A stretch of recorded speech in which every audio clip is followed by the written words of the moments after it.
할렐루야! 오늘은 세종을, 내일은 대한민국과 온 땅에 전도와 선교의 사명을 감당하는 세종순복음 드림교회입니다. 하나님의 사랑과 은혜가 치유와 응답이 있는 성령 충만한 교회입니다. 구독과 중보기도로 드림가족이 되어보세요. 오늘도 주 안에서 참 좋은 날입니다. 저는 오늘 여러분과 함께 심고 거두세요, 이 제목으로 말씀을 나누고자 합니다. 아담과 하와가 에덴에 살 때는 염려 근심할 일이 전혀 없었습니다. 왜냐하면 하나님께서 모든 필요한 것을 미리 예비해 주셨으며 하나님이 저들의 삶의 원천이 되어 주셨기 때문인 것입니다.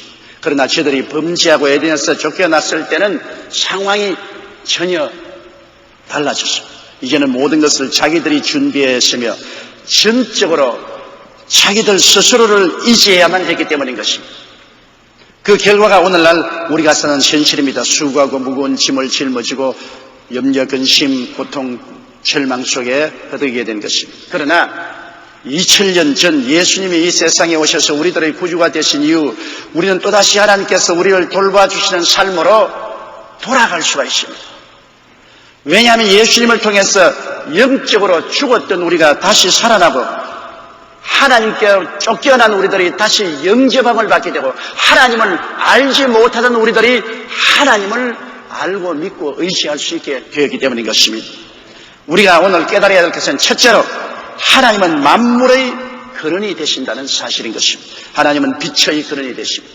빛이 없다면 온 세상은 캄캄하고 모든 생명체는 죽을 것입니다. 그러나 하나님은 처음 빛을 지으시고 빛의 근원이 되셨습니다. 창세기 1장 3절 5절의 첫째 날 하나님이 가라사대 빛이 있으라 하시매 빛이 있었고 그 빛이 하나님 보시기에 좋았더라. 하나님이 빛과 어두움을 나누사 빛을 낮이라 칭하시고 어두움을 밤이라 칭하시니 저녁이 되며 아침이 되니 이는 첫째 날이라고 말해요. 여러분, 그러므로 우주 만물을 비치고 우리에게 생명의 원천이 되는 빛은 바로 하나님께로부터 나온 것입니다. 또 하나님은 천지 질서의 근원이 되십니다. 창세기 1장 6절로 8절에 보면 둘째 날에 하나님이 가라사대 물 가운데 궁창이 있어 물과 물로 나뉘게 하리라 하시고 하나님이 궁창을 만드사 궁창 아래의 물과 궁창 위의 물로 나뉘게 하심에 그대로 되니라. 하나님이 궁창을 하늘이라 칭하시니라. 저녁이 되며 아침이 되니 이는 둘째 날이라고 말하시니 오늘날 여러분 과학자들도 옛날에는 수명이 근 900살에서 1000살 가까이 살아갈 수 있는 것은 대기권 위에 물이 있었기 때문에 그렇다고 했습니다. 물이 대기를 둘러싸고 있기 때문에 유해한 광선이 그를 침투해들이지 못함으로 사람들이 그 몸의 DNA의 변형을 일으키지 않아서 오래 살 수 있었는데 노아 홍수 이후로 하늘에 있던 물의 띠가 전부 땅으로 쏟아져서 그날 이후로는 공중에 있는 유해 광선이 우리 몸에 비침으로 우리 몸의 유전인자인 DNA를 변경시켜서 수명이 단축되었다고 말하고 있는 것입니다. 원래 하나님께서는 우주와 만물을 지으시고 하늘 위에 있는 물과 하늘 아래에 있는 물로 나뉘어서 질서를 만들어 놓은 것입니다. 우주 질서의 근본은 바로 하나님께 있는 것입니다. 그리고 하나님은 모든 식물과 식량의 근원이 되십니다. 셋째 날 창세기 1장 9절로 13절에 보면 우리 한 곳으로 모이게 바닷물이 드러나라 하여 땅이라 칭하시고 하나님이 가라사대 땅은 풀과 씨 맺는 채소와 각기 종류대로 씨 가진 열매 맺는 과목을 내라 하시며 그대로 되었다. 오늘날 우리가 먹고 생활하는 모든 식물이 하나님의 말씀으로 지음을 받았습니다. 그러므로 하나님은 모든 식물과 양식의 근원이 되신 것입니다. 넷째 날에 보면 하나님은 천체의 근원이 됐습니다. 창세기 1장 14절로 19절에 궁창에 해, 달, 별들을 만드시고 하나님이 그것들을 하늘의 궁창에 두어 땅에 비치게 하시며 주야를 중하게 하시며 빛과 어두움을 나누게 하시고 오늘날 우리가 보는 우리의 태양계는 하나님이 지으신 것입니다. 물론 우리 태양계는 은하계 소수가 하나의 조그마한 태양계입니다. 은하계에는 수억 개의 태양계가 있고 그 위에 안드로메다 성자는 더욱 수억 개의 태양계가 있고 그 위에 또 수억 개의 태양계가 있다고 말합니다. 그러므로 이 광대한 우주를 지으시고 이 우주의 만물을 만드신 하나님을 생각해 보십시오. 하나님은 모든 천체의 근본이 되시니 그 위대한 능력을 우리가 느끼고도 남음이 있습니다. 또 하나님은 모든 생물의 근원이 되십니다. 창세기 1장 20절 23절에 보면 하나님이 가라사대 물들은 생물로 번성케 하라. 땅 위 하늘의 궁창에는 새가 나르라. 그러므로 주님께서는 물고기, 생물들, 새들을 종류대로 만들으셨습니다. 그러므로 살아있는 모든 것은 하나님께서 만들어서 생명을 주신 것입니다. 오늘 생명체는 아무리 과학이 발달돼도 인간의 힘으로 만들지 못합니다. 하나님만이 생명체를 만들어서 생물의 근원이 되십니다. 하나님은 또한 우리들의 삶의 근원이 되십니다. 창세기 1장 24절에 하나님이 가라사대 땅은 생물을 그 종류대로 내되 육축과 기는 것과 땅의 짐승을 종류대로 내라 하시고 모든 것을 예비하시고 아름답게 가득 채운 후에 하나님이 자기 형상 곧 하나님의 형상대로 사람을 창조하시되 남자와 여자를 창조하시고 하나님이 그들에게 복을 주시며 그들에게 이르시되 생육하고 번성하여 땅에 충만하라 땅을 정복하라고 하신 것입니다. 여러분, 하나님은 우리들의 삶의 모든 필요를 채우시는 근원이 되십니다. 하나님께서는 아담과 하와를 지으시기 전에 하늘과 땅과 세계와 그 가운데 모든 것을 예비하신 이후에 아담과 하와를 지었습니다. 그러므로 아담과 하와가 수고하고 스스로 위해서 예비하지 않도록 하신 것입니다. 일을 행하시는 야훼, 그 일을 지어 성취하는 야훼입니다. 일은 하나님의 것이고 사람이 할 것은 하나님을 의지하고 믿고 순종해 살면은 하나님이 우리 인생을 이끌어 가신다는 것입니다. 하나님 외에 우리가 다른 것을 의지하면 안 됩니다. 아담과 하와는 타락해서 하나님을 저버리고 하나님 외에 자기를 의지하고 자기가 스스로를 위해서 예비하려고 했지만은 곧장 발견한 것은 자기의 운명을 좌우하고 자기 스스로를 위해서 예비할 수 있는 실력이 모자란다는 것을 알게 된 것입니다. 능력이 없기 때문에 짐을 짊어질 수 없고 그로 말미암아 죄와 불의, 추악과 저주, 절망과 죽음이 인생에 다가오게 된 것입니다. 이사야 45장 18절에 야훼는 하늘을 창조하신 하나님이시며 땅도 조성하시고 견고케 하시되 헛되이 창조치 아니하시고 사람으로 거하게 지으신 자신이라 그 말씀에 나는 야훼라 나 외에 다른 이가 없다고 말한 것입니다. 하나님께서는 사람을 위해서 천지와 만물을 지으셨다고 말한 것입니다. 그러므로 헛되이 짓지 않았습니다. 사람을 위해서 지었었는데 사람이 하나님을 배반함으로 하나님께서는 이 모든 만물이 사람의 소유가 되지 못하게 하신 것입니다. 그러나 여러분, 오늘날 우리가 회개하고 하나님께 의지하면 하나님이 우리 삶의 원천이 되십니다. 다윗은 시편 23편에 야훼는 나의 목자시니 내게 부족함이 없다고 말씀하셨습니다.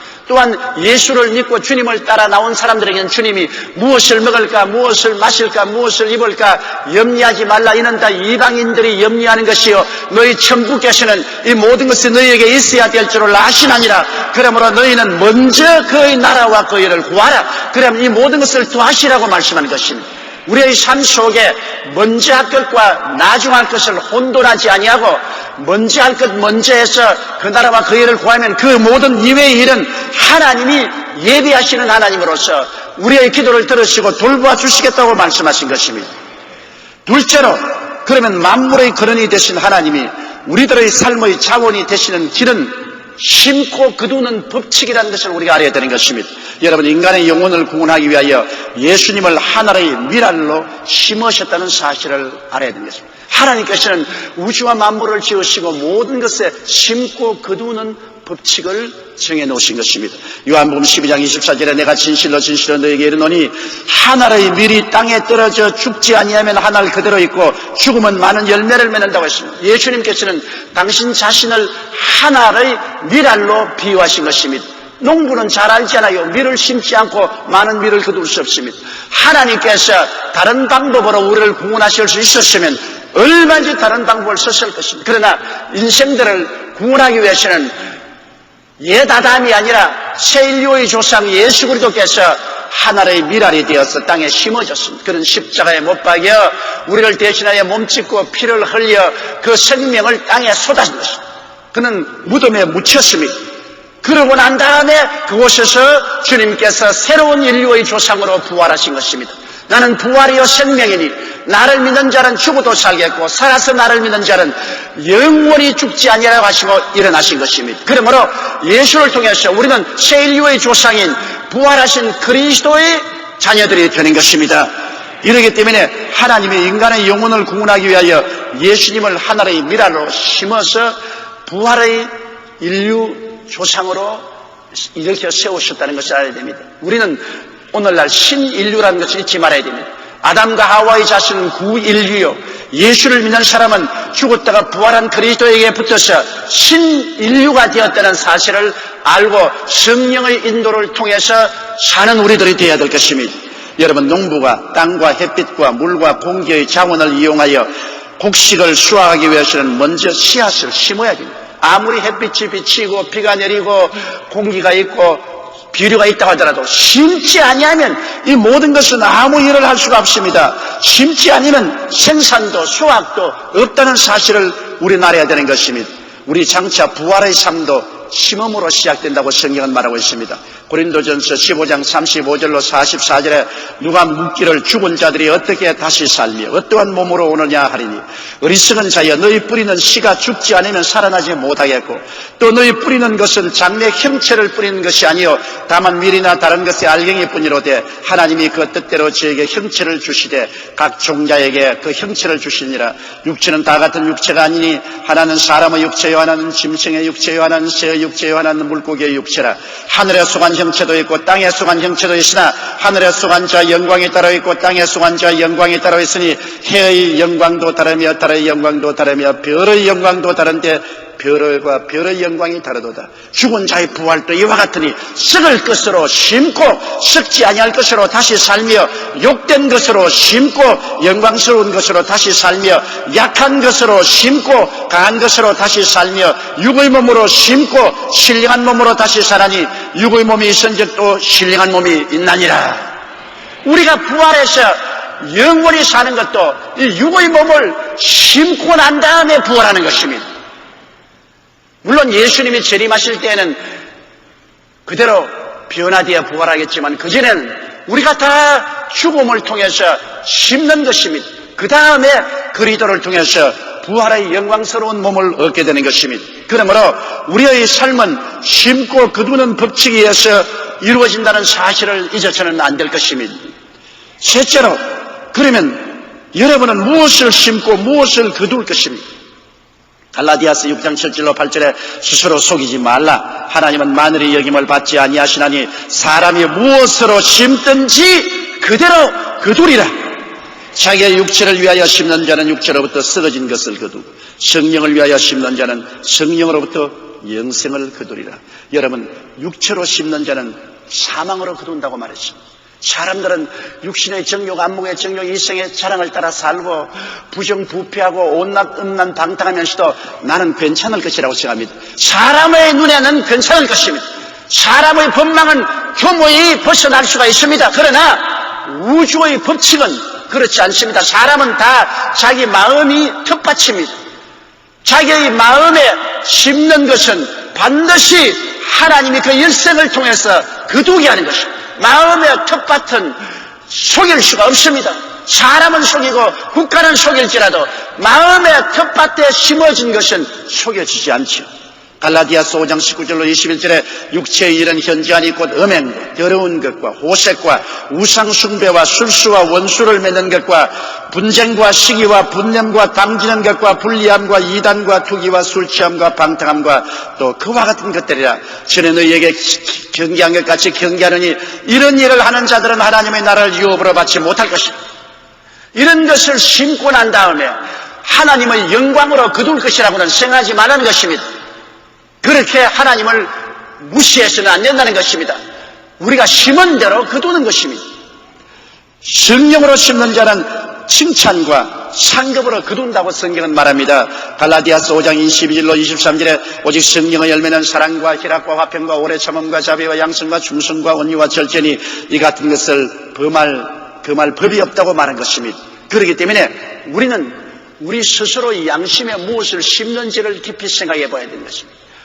지금은 사람들 눈에 법망에 걸리지 않아서 평안하다고 생각하지만은 하나님이 심판주로서 우리에게 보여주고 있습니다. 하나님의 법이 따라오고 있습니다. 사람이 무엇으로 심든지 그대로 거두리라. 여러분, 오늘날 역사를 통해 볼 때 이 세상에서 독재자나 침략자들이 살아남은 적이 있습니까?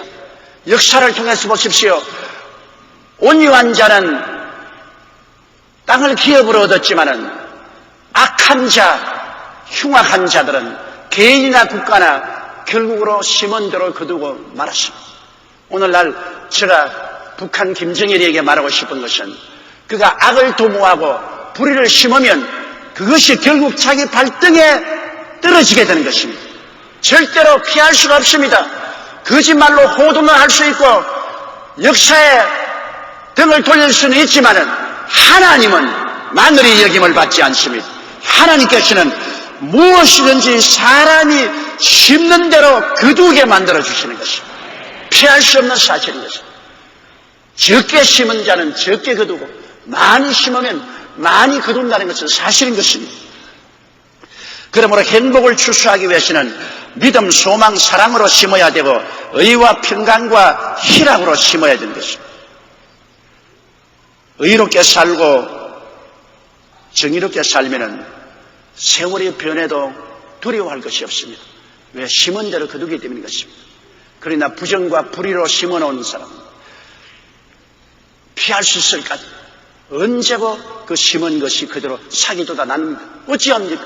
그 씨앗에 그것이 납니다. 콩 심은 데 콩이 나고 팥 심은 데 팥이 나게 되어 있는 것입니다. 그것은 당장 안 난다고 하더라도 조만간 그 열매를 거두어야만 되는 것입니다. 호세아 10장 12절에 너희가 자기를 위하여 의를 심고 긍휼을 거두라. 지금이 곧 야훼를 찾을 때니 너희 묵은 땅을 기경하라. 마침내 야훼께서 임하사 의를 비처럼 너희에게 내리시리. 의를 심는 자는 하나님의 긍휼을 받아들이고 나중에 빛처럼 하나님께서 의를 퍼부어 주시겠다고 말씀한 것입니다. 여러분, 그러므로 우리는 이 땅에 살면서 믿음과 소망과 사랑으로 심고 의와 평강과 희락으로 심어서 행복을 거두는 여러분 되시기를 주의 이름으로 축원합니다. 넷째로 우리는 물질적인 축복도 심고 거두어야 되는 것입니다. 심지 않고 아무것도 거둘 수가 없지 않아요. 11조는 종자 씨앗입니다. 농촌에 가면 아무리 기근이들이 어려워도 종자 씨앗은 먹지 않습니다. 죽은 목표로 연명을 하더라도 운목에 쌓아놓은 종자 씨앗은 손대지 않습니다. 마지막까지 손대지 않습니다. 왜? 그것이 있어야 희망이 있기 때문인 것입니다. 우리 신앙도 11조는 하나님의 것일 뿐 아니라 종자 씨앗입니다.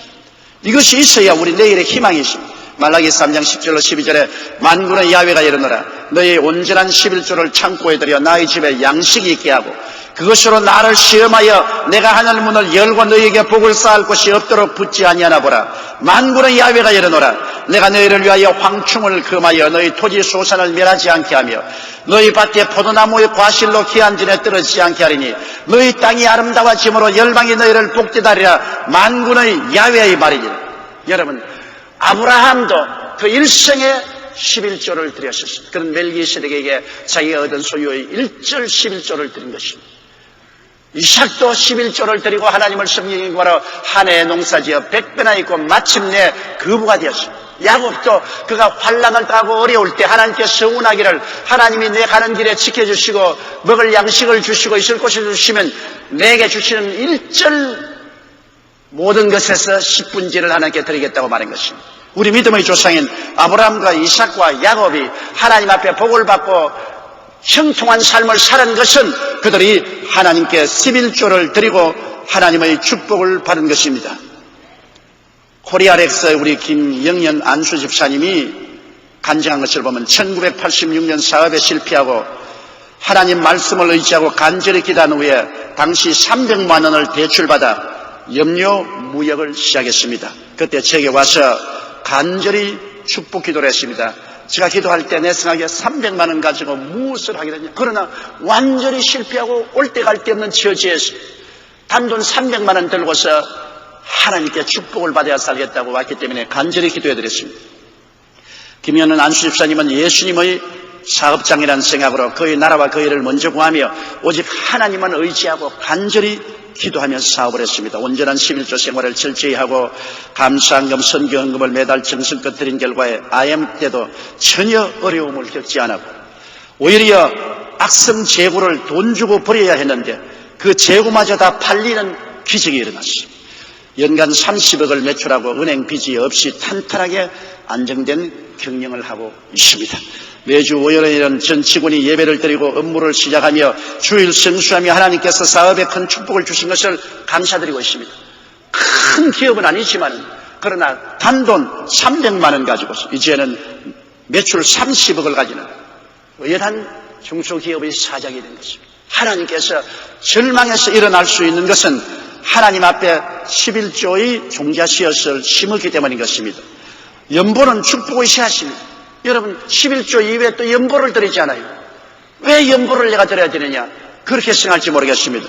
고린도후서 9장 6절로 11절 보십시오. 이것이 곧 적게 심는 자는 적게 거두고 많이 심는 자는 많이 거둔다는 말이로다. 각각 그 마음에 정한 대로 할 것이요 인색하거나 억지로 하지 말지니 하나님은 절겨내는 자를 사랑하시니라. 하나님이 능히 모든 은혜를 너에게 넘치게 하시나니 이런 너희로 모든 일에 항상 모든 것이 넉넉하여 모든 착한 일을 넘치게 하리 하심이라. 기록된 바치가 흩어 가난한 자들에게 주었으니 그의 의가 영원토록 있느니라 함과 같으니라. 심는 자에게 씨와 먹을 양식을 주시는 이가 너희 심은 것을 주사 풍성하게 하시고 너희 의의 열매를 더하게 하시니 너희가 모든 일에 부요하여 너그럽게 연보를 하면 저희로 우리로 말미암아 하나님께 감사하게 하는 것이라고 말했습니다. 하나님께서는 우리가 11조 이외에 구제사업도 하고 이웃을 돕는 일도 하고 선교 사업을 위해서 선교 헌금도 내는 연보는 결국에는 심는 것입니다.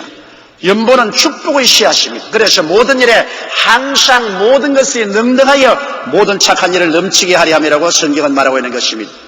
우리 마포대교구 김매자 권사님 간증을 보면 권사님이 19살 때 폐결에 걸려서 당시 상황으로 낫는다는 것은 절망적입니다.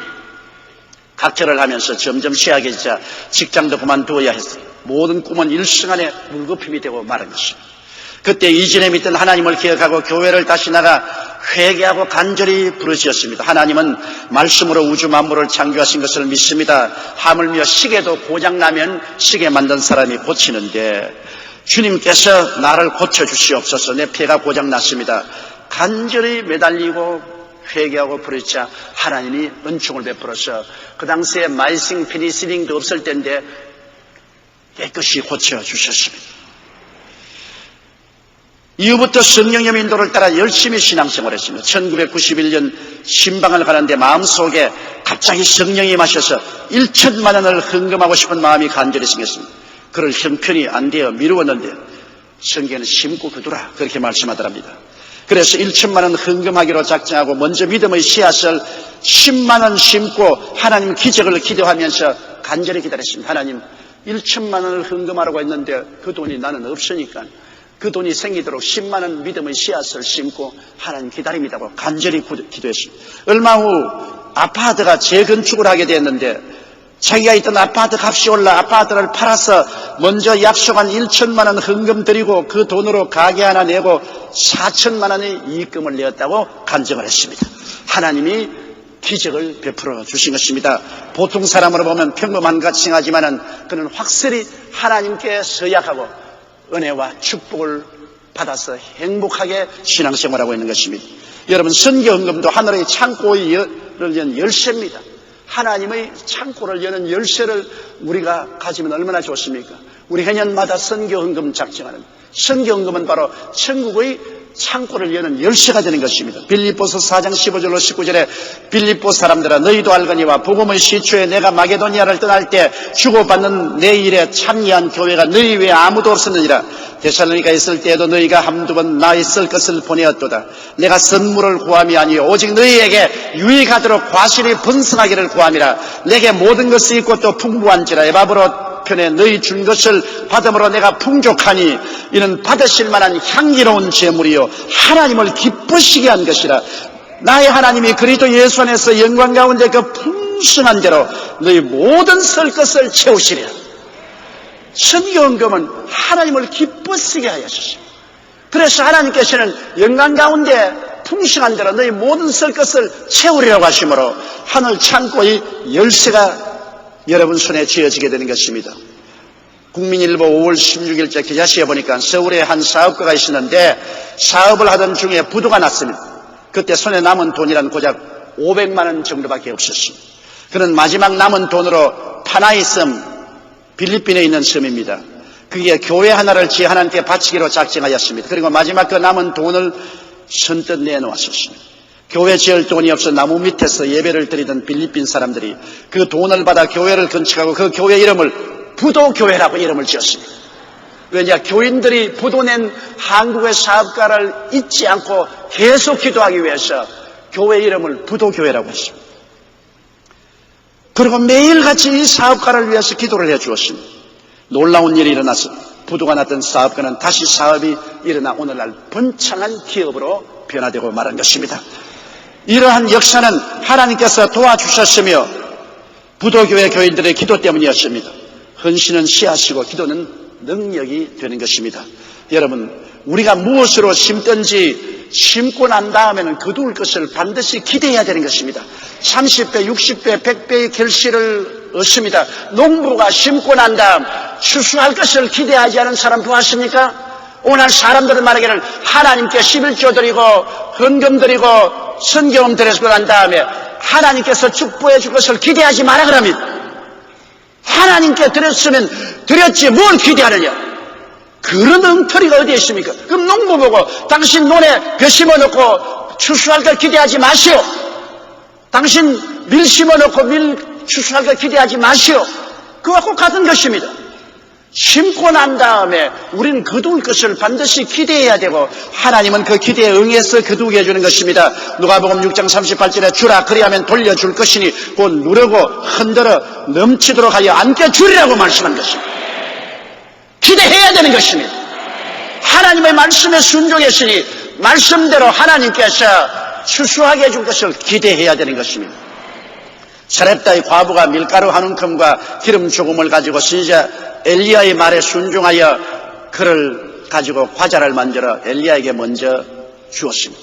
믿음으로 심었습니다. 그 결과 3년 6개월 동안 가뭄이 지날 때까지 밀가루통에서 밀가루가 끓이지 않냐고 기름병에서 기름이 계속 흘러나왔다고 말한 것입니다. 여러분, 예수님께서 베세다 광야에 갔을 때 저녁에 남자만 5,000명, 부녀자 기만 명이 굶주려서 허덕이는 것을 보고 제 아들을 불러서 빌립 보고 이들에게 먹을 것을 주라고 했습니다. 그러나 빌립은 모든 부정적인 환경을 바라보고 광야요 돈이 없고 사람은 많고 떡 살 곳이 없으니 못 먹인다고 했습니다. 그러나 안드레는 심고 거두는 법칙을 알고 있었습니다. 그는 그곳에 예수님이 있으니 문제가 해결될 수 있다. 그러나 예수님의 능력을 우리가 획득하기 위해서는 믿음의 씨앗을 심어야 된다는 것을 알았습니다. 그래서 어린아이 점심 박스인 오병이어를 가지고 와서 예수님께 심었습니다. 다른 사람들은 비웃을 것입니다. 안드레야, 기만 명의 사람들에게 어린아이의 점심 도시락 보리떡 5개와 물고기 2마리로 어떻게 하려고 그런 모험을 하느냐. 그러나 안드레는 믿음의 씨앗을 심는 것입니다.